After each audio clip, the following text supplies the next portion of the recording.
皆様こんにちは。実は冬になると無性に行ってみたくなるところがありましてね。それは温泉。露天風呂で冷たい空気の中で入れば気持ちよさそうですよね。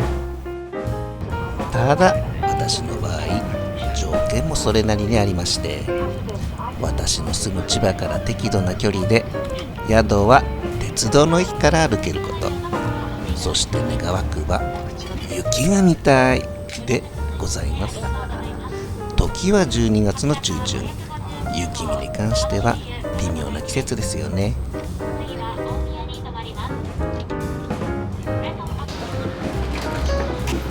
そこで選んでみたのが長野県です。長野駅ならば今乗ってきた北陸新幹線の博多で東京から1時間30分程度で行けちゃいます。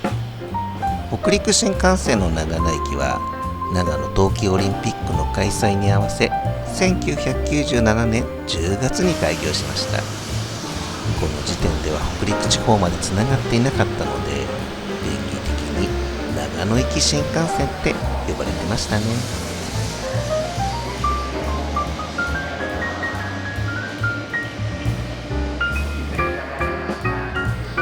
長野駅に来たらまずは食べたいものがあります。有名ですよね。おやき。長野駅ですぐ入手したい場合は長野駅に直結する緑と呼ばれる専門店街へ行きましょう。ここにおやきを販売する店舗が複数ありますよ。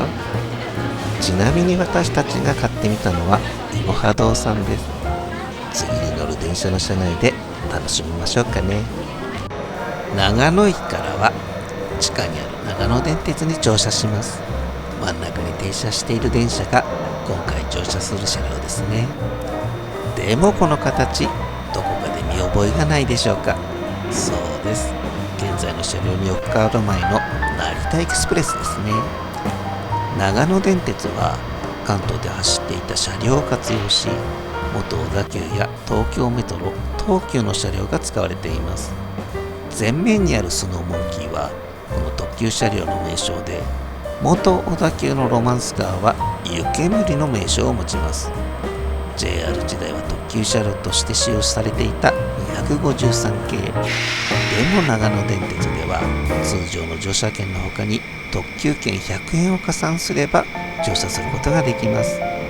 指定席車両もあり、こちらは特急券に加え300円の指定席料金がかかりますが、どちらにしてもお得感が強いですよね。今回私たちが乗車するのはスノーモンキーだけが持つ個室です。こちらは4人分の指定席料金1200円を払えば、たとえ1人でも利用することができますよ。元成田エクスプレスのグリーン車個室だったので、座席の広さだけではなく設備も立派ですね。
込みはお持ち帰りいただきますよう車内のみかにご協力をお願いいたします。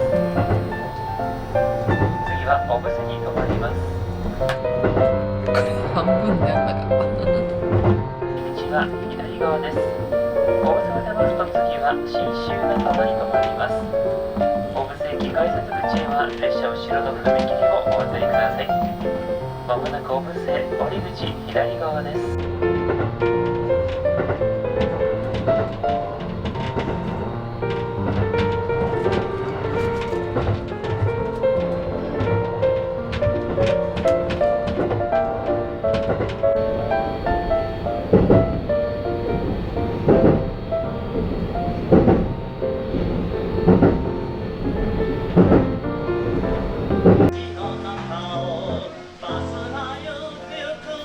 湯田中駅に到着しました。湯田中は日本猿が温泉に入る地獄谷野猿公園の玄関口でもあるので、外国人が大変多く見られますね。なので湯田中の温泉旅館の宿泊客は外国人の割合が多いそうですよ。ちなみに夏はさすがに日本猿は温泉に入らないそうです。日本人は夏でも入りたがりますけどね。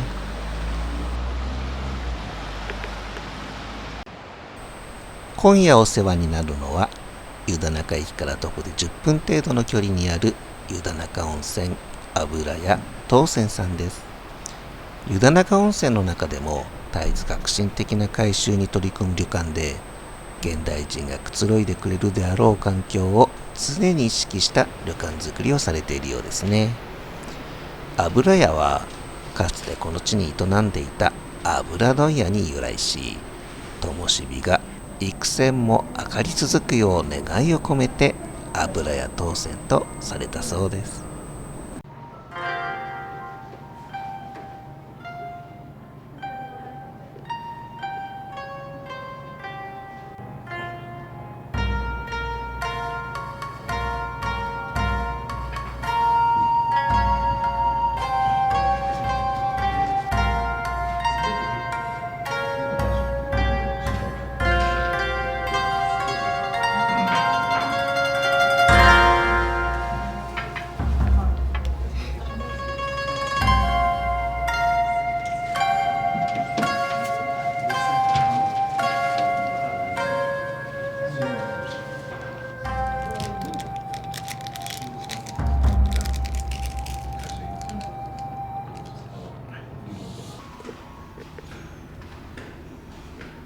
それでは客室に向かいましょう。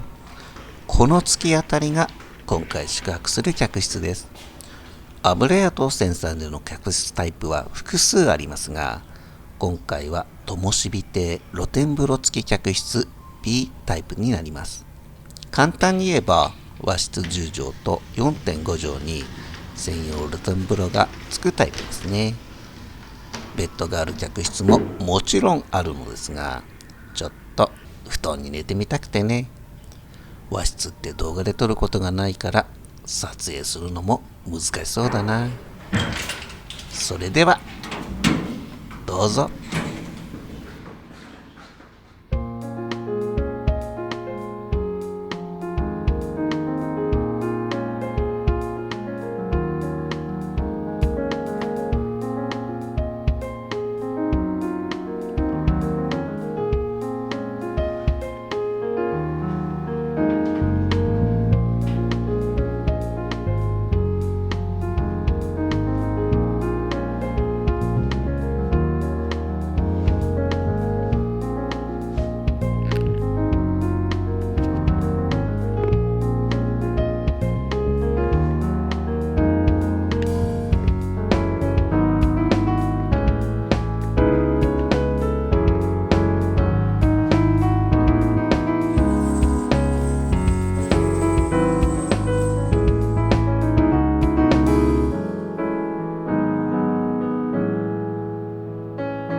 いいね。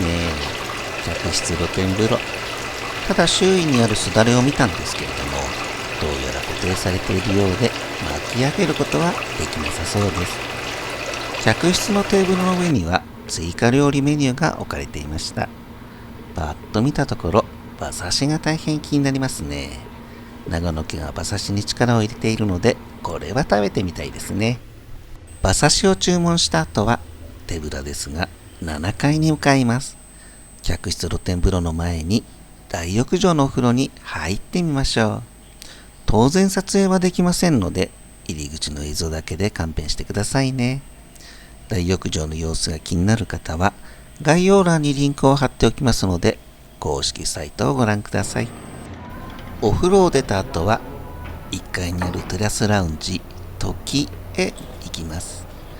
ここは露天風呂付き客室宿泊者専用ラウンジとなり、このラウンジへ入るには暗証番号が必要です。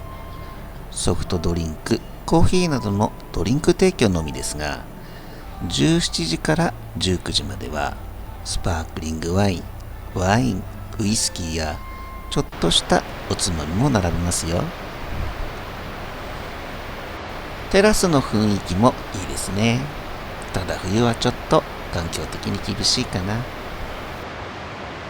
せっかく長野に来たなら、ぶどうジュースやリンゴジュースに目がいってしまいますね。まもなく17時なので、一杯だけぶどうジュースをいただいて、その後はスパークリングワインで夕食までのひとときを過ごそうかな。ちなみにちょっと期待したのですが、17時以降のアルコール提供の中にビールはなかったですね。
夕食は3階にあるお食事処菜の花小路でいただきます。基本コースともしびに追加料理をお願いした感じですね。まずは食前酒で乾杯してから料理をいただいていきましょう。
進化ね、本当に。行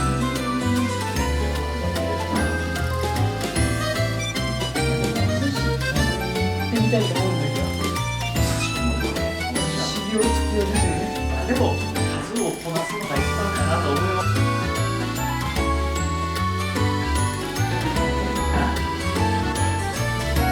マグロ、サーモン、ブリ、赤いナスの地漬けとなっております。こちら。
夕食後はラウンジに寄ってコーヒーを注いでから客室に帰りました。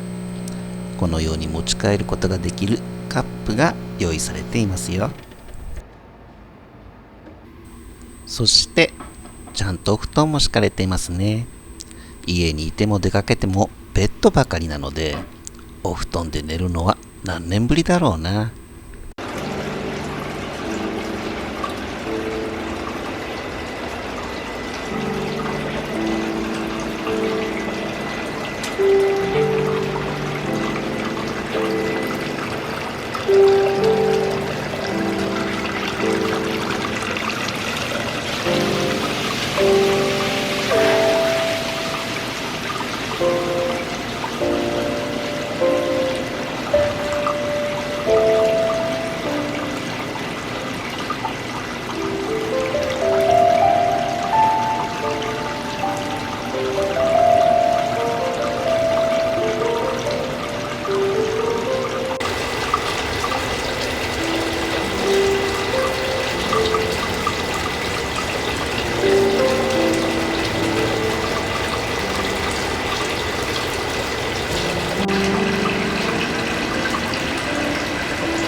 油屋東泉さんのチェックアウトは午前11時です。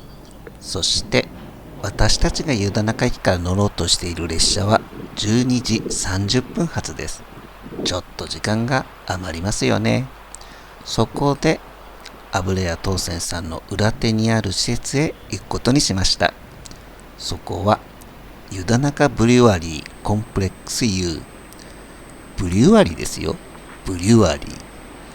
ここで地ビールを作っているそうで、ビア&カフェテラスを併設して飲むこともできるそうです。実はここも油屋東泉さんが運営していて、なかなかおしゃれな施設みたいですよ。でもこのシャーベット状になっている道路を歩くのは大変ですよね。加えて重いスーツケースを持って湯田中駅まで歩くのも大変そうです。油屋東泉さんは送迎サービスも行っているそうですが、帰る頃はすでに時間外。でもね、快く送迎をしてくれるんですよ。午前12時へ宿へ戻ることを伝え、スーツケースも預けて、ここ湯田中ブリュワリーコンプレックス U に入りました。本当に送迎は助かったな。油屋東泉さん、ありがとうございます。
信州中野、小布施、須坂、権堂、終着駅長野の順に停車してまいります。